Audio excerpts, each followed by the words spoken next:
কোন মুখে বিজেপি নেতাই কথা বলে? চিট ফান্ডের কেসটা কোথায় গেল?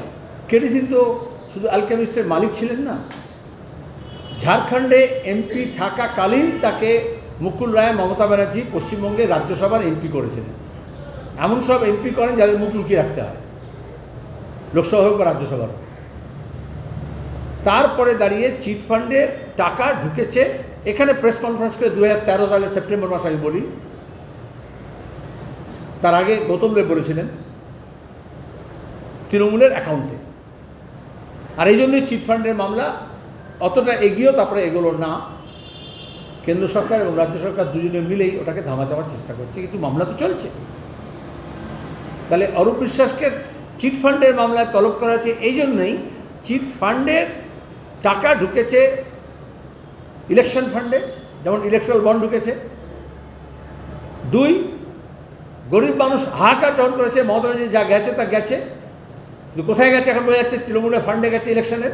আর অরূপ বিশ্বাস তখন ছিলেন ট্রেজারার, তার ট্রেজারকে ডাকবে না? ট্রেজারি লুট হবে, ট্রেজারিতে গরিব মানুষের সম্পদ লুট করে দিয়ে ঢুকবে, তো ডাকবে না। কিন্তু আমরা চাই শুধু ডাকলো আর কালীঘাটে কাকুর মতো এতে না হয়ে যায়। তাকে সঙ্গে সঙ্গে এসব লোককে গ্রেপ্তার করে ইন কাস্টাডি জেরা করতে হয়, কারণ এরা প্রভাবশালী। সমস্ত কুপন যেরকম জ্বালিয়ে দিয়েছিল, সমস্ত ডকুমেন্টস এরকম জ্বালিয়ে দেবে, সরিয়ে দেবে। এই জন্য এদের গ্রেপ্তার করে তারপরে তদন্ত করতে হয়।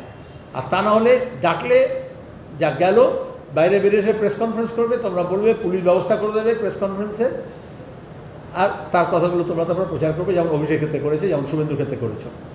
সেজন্য ডেকে নয়, শুধু নির্দিষ্ট অভিযোগ আছে। এটা প্রাইমা ফেসি যখন কোনো একটা কেস দেখা যায়, ফার্স্ট রাউন্ড যখন ইনভেস্টিগেশন হয়, তখন তলব করা হয় আরও তথ্য নেওয়ার জন্য। 14 সালের ব্যাপার, চিট ফান্ডের মামলা। তাহলে এতদিন ঘাস কাটছিল ইডি, সমস্ত তাকে কোলেক্ট করতে হয় রিপোর্টস, তার সঙ্গে তার মধ্যে থেকে অ্যাকশনেবল ডেটা বার করতে হয়, তারপরে অ্যাকশন নিতে হয়। এই জন্য গ্রেপ্তার দাবি করছি। কোন মুখে বিজেপি নেতাই কথা বলে?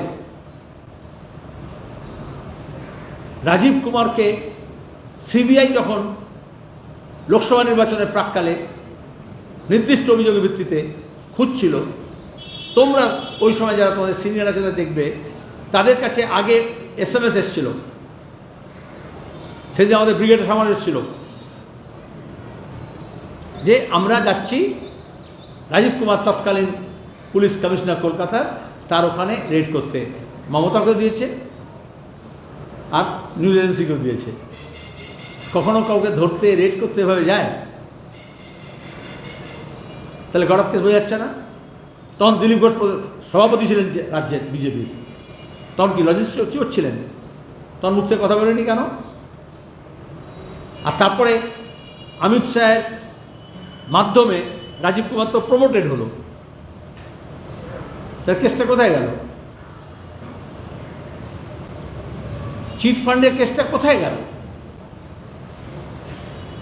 তাহলে তো এতদিন প্রতিদিন তাহলে রাজীব কুমারকেও দেখতে হতো না আমাকে, আর তৃণমূলের মুখপাত্র বুক নিয়ে শুনতে হতো না আপনাদের।